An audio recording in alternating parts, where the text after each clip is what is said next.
Hello friends, welcome to my channel. তোমরা সবাই কেমন আছো? আশা করি তোমরা সবাই খুব ভালো আছো। আমিও খুব ভালো আছি। আবারও চলে এসেছি আরেকটি নতুন রেসিপির সাথে। আজকের রেসিপি ওটসের খিচুড়ি। ওটস হলো একটা স্বাস্থ্যকর খাবার। আজকের ওটসটা আমি বানিয়েছি স্পেশালি বেবিদের জন্য। আজকে বানিয়েছি ভেজিটেবল ওটস খিচুড়ি। এটা খুব একটা হেলদি খাবার, যেটা বাচ্চা যখন সলিড খাওয়া শুরু করে ঠিক তখন থেকেই কিন্তু আমরা এটাকে দিতে পারি। বাচ্চা যখন সলিড খাওয়া শুরু করে সেক্ষেত্রে আমরা রান্নাটা করে পেস্ট করে তাদেরকে দেব, এবং বয়স বাড়ার সাথে সাথে খিচুড়ির ঘনত্ব, খিচুড়ি বলো বা কোনো খাবার, সবার ঘনত্ব আস্তে আস্তে বাড়বে। বাট যখন শুরু করবে তখন কিন্তু পেস্ট করে দিতে হবে, আর অবশ্যই একটু যেন পাতলা হয়। তো ওটসের খিচুড়ি বানানোর জন্য আমার যা লাগছে, নিয়েছি গাজর, বিনস, টমেটো আর আলু। তোমরা তোমাদের পছন্দ মতো সবজি এখানে ইউজ করতে পারো।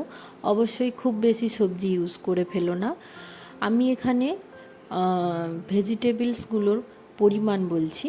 1 টেবিল চামচ নিয়েছি গাজর, 1 টেবিল চামচ বিনস, 1 টেবিল চামচ আলু, আর টমেটো 1 টেবিল চামচ। এখানে নিয়েছি আর ওটসটা আমি নিয়েছি 2 টেবিল চামচ। ওটসটা কিন্তু প্লেন ওটসই নিয়েছি। প্লেন ওটসটাই বাচ্চাদের দেওয়া উচিত। আর এখানে নিয়েছি ডাল নিয়েছি 1 চামচ। আমি নিয়েছি মুগ ডাল, তোমরা চাইলে মুসুর ডালও এখানে ইউজ করতে পারো। আর নিয়েছি জিরে, হলুদ আর লবণ। এই 3টে মশলার মধ্যে উপকরণ লাগছে। আর এখানে আমি কিছু বেশি মশলা ইউজ করব না, একদম প্লেনভাবেই বানাবো ফোড়ন দিয়ে। তোমরা চাইলে এখানে আদা ইউজ করতেই পারো, পেঁয়াজ ইউজ করতেই পারো। বাট আমার মনে হয় যখন থেকে বাচ্চা সলিড খাওয়া শুরু করবে এখনই এত হিজিকিজি মশলা দেওয়া ঠিক নয়। প্রথমে তাদেরকে প্লেনভাবে সব কিছু জিনিসের সাথে অভ্যাস করা উচিত। আস্তে আস্তে তুমি এবারে তাতে মশলা অ্যাড করতে পারো, তাকে মশলা খাওয়ানো শেখাতে পারো। তো চলো দেখে নেওয়া যাক আমি কিভাবে বানাচ্ছি আজকে ভেজিটেবল ওটসটা। ভেজিটেবল ওটস বানানোর জন্য প্রথমে কড়াই দিয়ে দিয়েছি আমি 1 টেবিল স্পুন মতো তেল। তাতে দিয়ে দিয়েছি গোটা জিরে,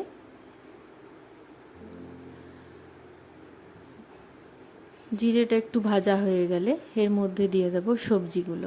সব সবজিগুলো একসাথে দিয়ে দিলাম। আঁচটা কিন্তু অবশ্যই মিডিয়ামে রাখবে যখন সবজিটা ভাজবে। দিয়ে দেব অল্প একটু লবণটা দিয়ে বেশ কিছুক্ষণ নাড়িয়ে চাড়িয়ে একটু ভেজে নেব।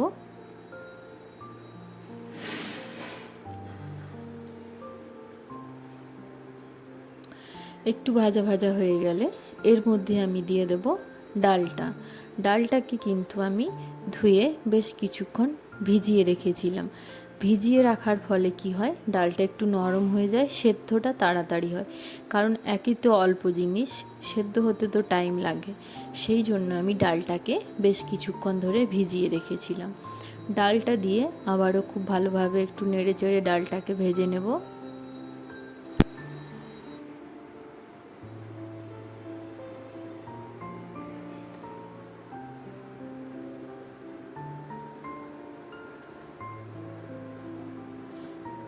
এরপরে এখানে দিয়ে দেব অল্প একটু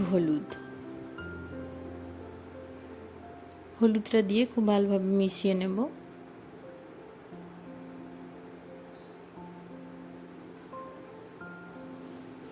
এরপরে এটাকে সেদ্ধ হওয়ার জন্য দিয়ে দেব বেশ কিছুটা পরিমাণে জল।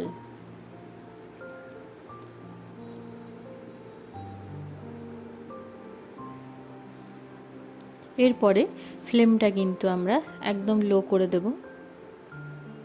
লো করে দিয়ে এটাকে আমি সেদ্ধ করে নেব। যখন ডালটা হাফ সেদ্ধ হয়ে যাবে, সবজিগুলো তো সেদ্ধ হয়েই যাবে, তারপরে আমি এখানে অ্যাড করে দেব ওটসটা। ডালটা অবশ্যই হাফ সেদ্ধ হয়ে যাওয়ার পরে, বা হাফের বেশি সেদ্ধ হলেও অসুবিধা নেই। তারপরে এখানে দিয়ে দেব ওটসটা।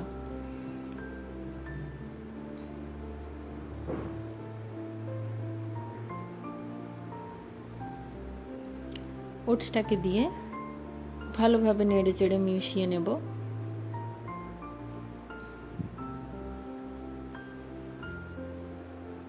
প্রয়োজনে যদি জল অ্যাড করতে হয় তো অবশ্যই জল অ্যাড করে সবজি, ডাল, ওটস সব জিনিসগুলোকে খুব ভালোভাবে সেদ্ধ করে নেবে।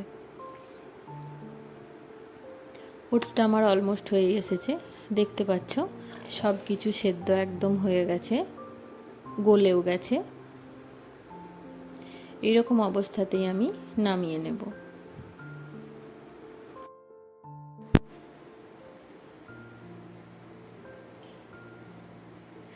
এবার নামিয়ে নিলাম একটা পাত্রে। এখানে একটা কথা বলি, যেই সব বাচ্চাদেরকে প্রথম সলিড খাবার দিচ্ছ বা যেসব বাচ্চারা প্রথম সলিড খাবার খাচ্ছে তাদেরকে কিন্তু অবশ্যই খিচুড়িটা পেস্ট করে খাওয়াবে, আর খিচুড়ির ঘনত্বটা কিন্তু একটু পাতলা করে নেবে। তো আজকের এই রেসিপিটা তোমাদের কেমন লাগলো প্লিজ কমেন্ট করে জানিও। যদি ভালো লেগে থাকে লাইক করো, কমেন্ট করো, অবশ্যই সাবস্ক্রাইব করো।